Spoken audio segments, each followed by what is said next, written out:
na nossa programação, Stefano. Obrigado. Ter saúde é diferente de não ter doença. O que quer dizer a frase da Organização Mundial da Saúde, Stefano? Na verdade, quando a gente fala sobre essa questão de ausência, invocada a questão da saúde e ausência de adoecimento, hoje, há muitos anos atrás, se falava muito sobre essa questão de algo que era visível, algo que era palpável, né? Que às vezes os exames detectavam.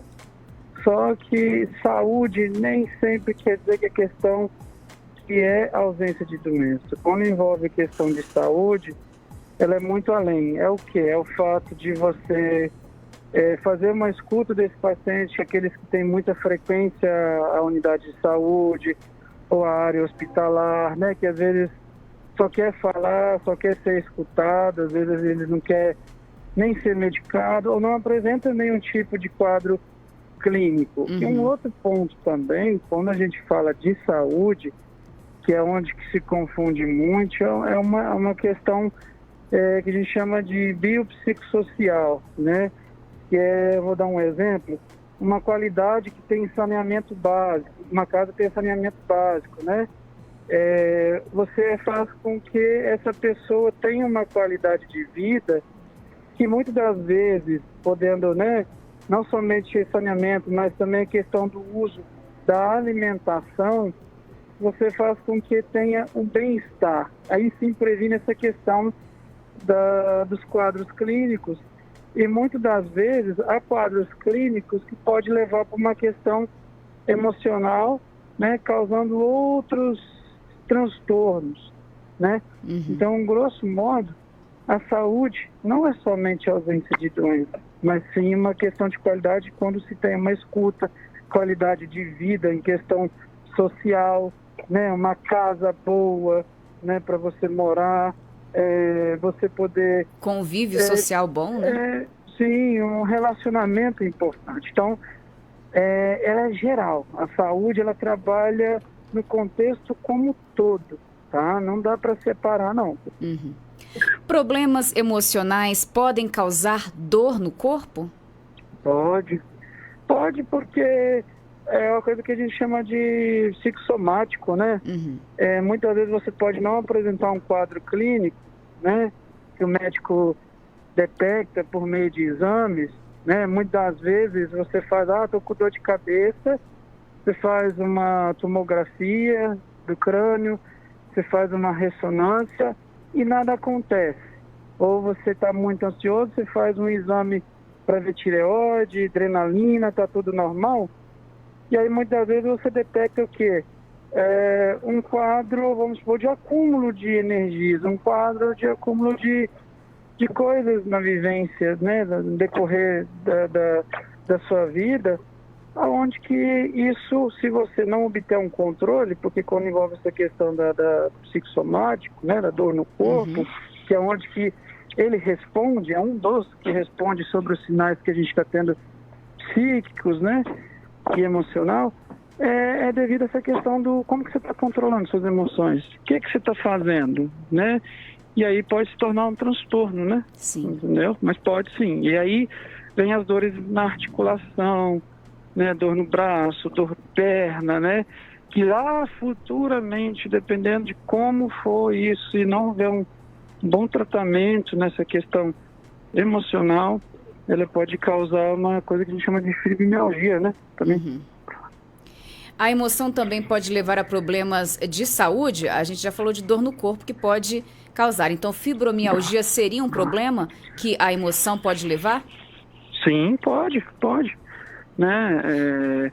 Ela pode desencadear várias questões, né? Desde essa questão corporal até a gente partir para uma questão fisiológica também, né? E a questão até, por exemplo, se você não souber obter controle dessas emoções, se você guardar tudo para si próprio, por exemplo, não jogar isso para algum lugar que a gente chama de deslocamento, vou dar um exemplo, você pode apresentar infarto, pode a pressão subir, você pode obter batimento cardíaco acelerado, né? Às vezes pode levar, dependendo das situações, disfunção renal, porque muitas vezes você vai atrás de médico, você vai se intoxicar com medicação constantemente, entendeu? Mas pode sim. E o que são doenças psicossomáticas, Stefan? Então, o que são a questão psicossomática, né? Quando a gente fala sobre essa questão psicossomática, nós estamos falando sobre a questão das emoções, né? Nós estamos falando sobre as vivências que você tem durante o dia, que você vai, né, obtendo controle. Quando você tem essa questão dos transtornos psicossomáticos, né, que é quando você, vou dar um exemplo, vamos supor que você chega para o médico e fala, estou com dor de cabeça, faz o exame, tudo em geral, nada está acontecendo, não aparece nada no exame. E aí o que acontece? Acontece que vai gerando essa questão da dor craniana, que muitas das vezes é por conta de um estresse que você está vivenciando, e devido ao acúmulo de coisas, e esse estresse, essa dor de cabeça, ela já se torna psicossomático, né? Que é quando a dor de cabeça já está sinalizando que alguma coisa está errada, né? Isso é assim, o mais básico para a gente entender do processo da doença psicossomática. E aí vai desencadeando outros problemas. E né? qual a causa das doenças psicossomáticas? É o estresse repetitivo, um estresse crônico, vamos dizer assim? As causas elas são muito variadas, né? Hoje, inclusive, vamos botar um exemplo, o contexto atual que nós estamos vivendo. Pandemia, por exemplo. Né? A pandemia, existe estudos aí que nós estamos tendo pessoas que estão desencadeando, né? Muito mais ansiedade, muito mais estado de pânico, em virtude assim, de que está achando que tem alguma coisa. Então, as causas, elas muitas das vezes estão relacionadas àquilo que você está observando, aquilo que você está vendo e que às vezes não é real, que não é verdade. É uma questão mais, vamos dizer assim, eu estou com dor abdominal e descobri que o coronavírus causa isso, né? E muitas das vezes você está só com uma verminose, né? Muitas das vezes você está só com uma dor estomacal. E aí você começa a criar várias situações, construir possibilidades, várias verdades, né, na cabeça, em virtude da pandemia, que aí acaba acarretando em outros problemas. Então, é muito variado, né? Em falar de causa, em especial, é o descontrole emocional, as origens. Quais os sintomas para a pessoa que está em casa perceber se é uma doença psicossomática? Então, é uma questão que você tem que sempre... Hoje as pessoas que têm essa questão psicossomática, é muito complexo porque muitos daqueles acabam não permitindo, né, a se perceber que tem isso, né? Um primeiro ponto, um dos primeiros pontos é você aceitar que alguma coisa está errada. É muito difícil as pessoas fazerem isso, né? Inclusive procurar médico, é muito difícil, né?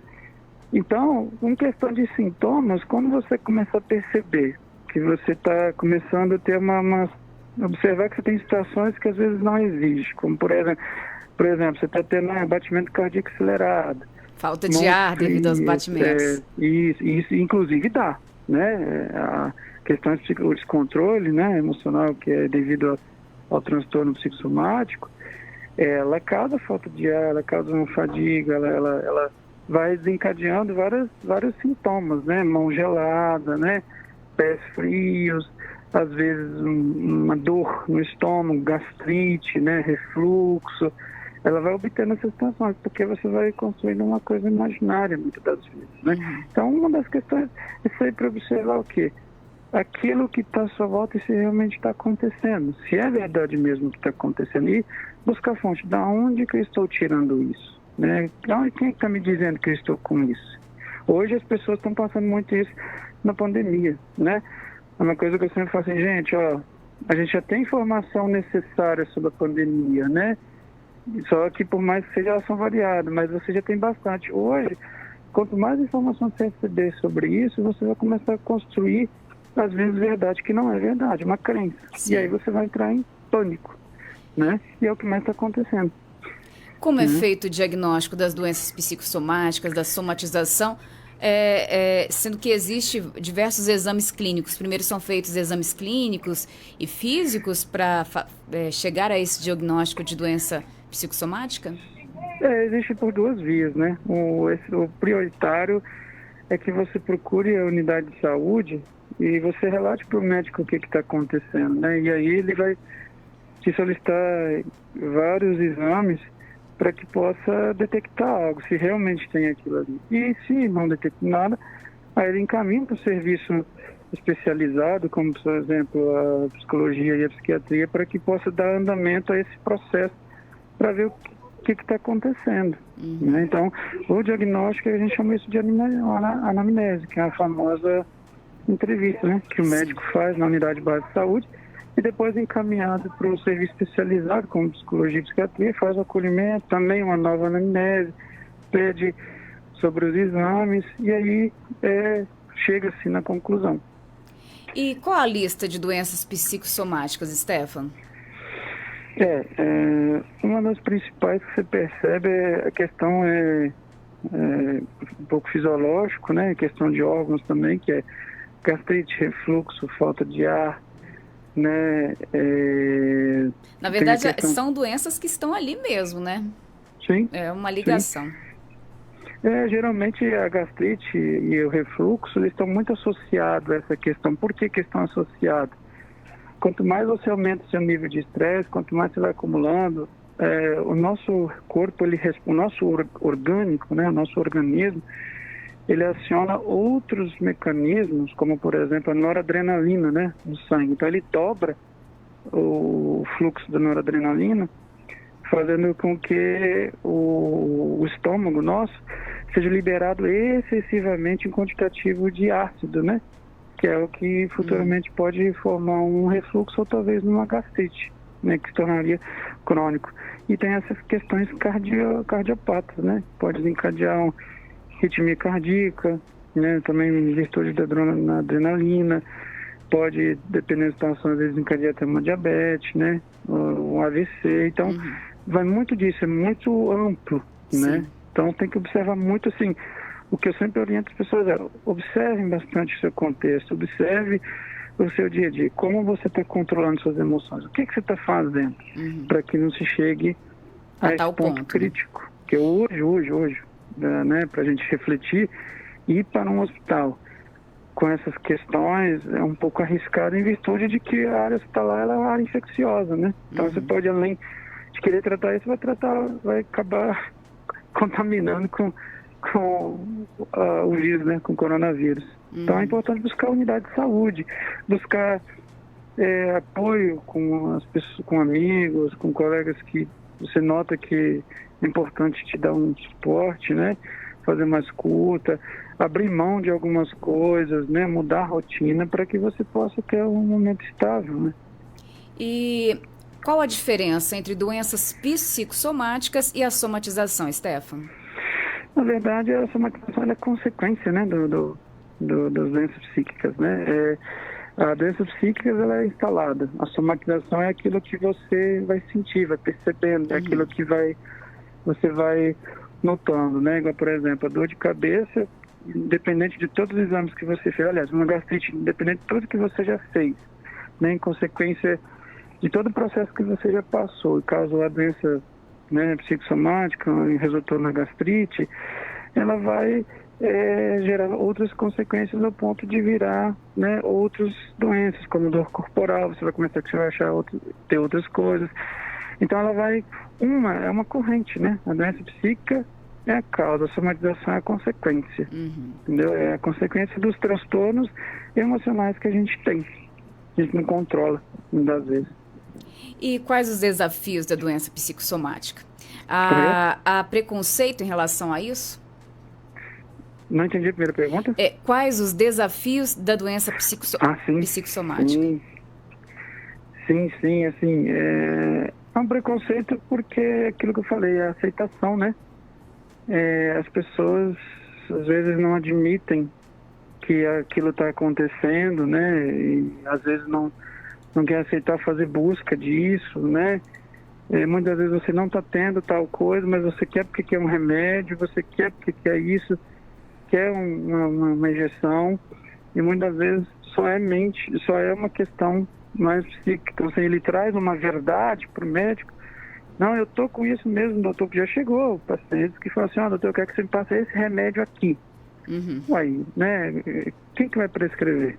Entendeu? Então, quando você chega assim, você já nota que existe aí um certo empoderamento, já existe uma questão comportamental aí que não está dentro dos conformes, né, dentro da normalidade hoje em questão de qualidade de saúde.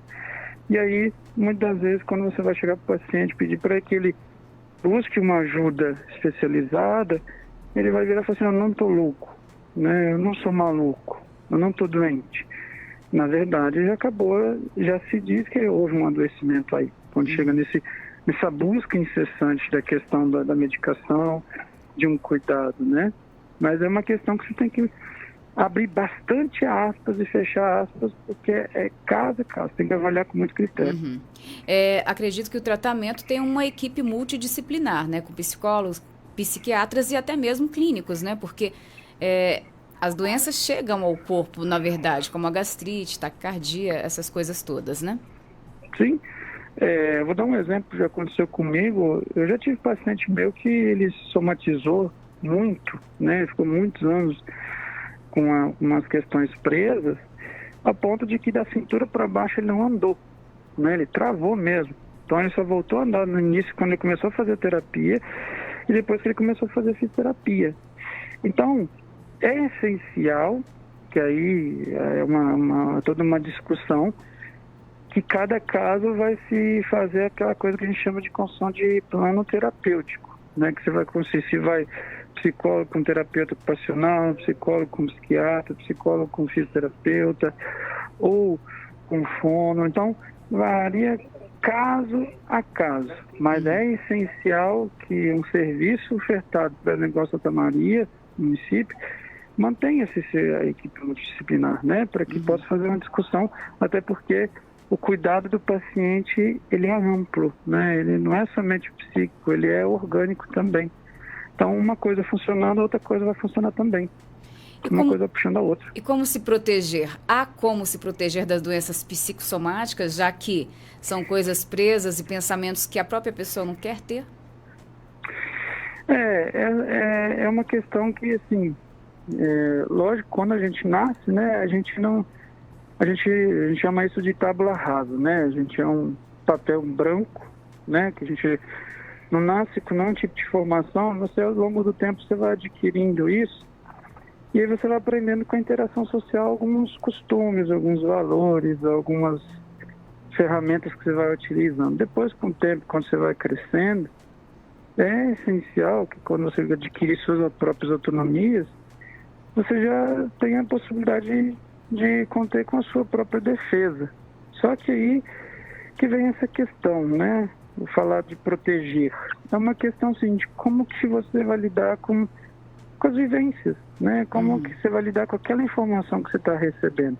Exemplo disso, se eu sou uma pessoa que eu olho para mim de uma forma muito negativa sempre, e carrego, e quando eu faço isso porque às vezes eu carrego um histórico de vida, pai e mãe separaram, brigas, ou foi a questão de que eu recebi muita crítica quando criança. Então, quando eu faço isso, eu estou trazendo para mim uma crença, né, um crer, uma verdade criada que aos meus, 30 anos, isso vem para a minha vida atual, aonde acaba atrapalhando. Então, se eu, durante esse tempo, esse período, até meus 30 anos, não cheguei, não coloquei isso para alguém, não passei a pensar de uma forma diferente em tudo que eu escuto, tudo aquilo que eu vivenciei lá atrás, tentar largar aquilo que eu vivi lá atrás para viver o aqui e agora, dar um começo no aqui e agora, você vai criar problemas, né? Essas questões psicológicas. Então é essencial, que a gente comece a questionar muito os nossos pensamentos. Questionar, às vezes, né, ao ponto de que você precise saber a hora de você dizer um sim ou a hora de você dizer um não. Uma coisa que eu sempre falo assim, gente, dizer sim sempre, ele acaba aprendendo. O não, ele liberta. Então, é essencial que você diga um não e um sim, né? Ele é educativo também. Sim. Entendeu? Então a gente precisa passar por dois momentos da vida. Nada, ela é um termo só. Elas Claro. são dois termos. E para quem Né? esteja passando por problemas como esses, que esteja nos ouvindo, qual o telefone de contato? A quem procurar, Stefano? Pode estar ligando, né, pro telefone 27 99989 3061, tá? Pode ser pelo WhatsApp ou ligar chamada de voz. E também procurar o serviço de CAPS também de Santa Maria, né? Serviço de Saúde Mental, que pode ligar para o 3263-4898, que tem uma equipe multidisciplinar para estar atendendo todas as pessoas que passam por esse processo na vida, principalmente nesse agora que nós estamos passando, né? Uhum. Que é bastante conturbado, é uma coisa nova para todo mundo. Sim. Né? Stefano, agradeço muito a sua participação no nosso Papo de Mulher. Desejo a você uma boa tarde, Stefano. Obrigado, Nath, obrigado a todos os ouvintes e até a próxima. Obrigada a você. E este foi o nosso Papo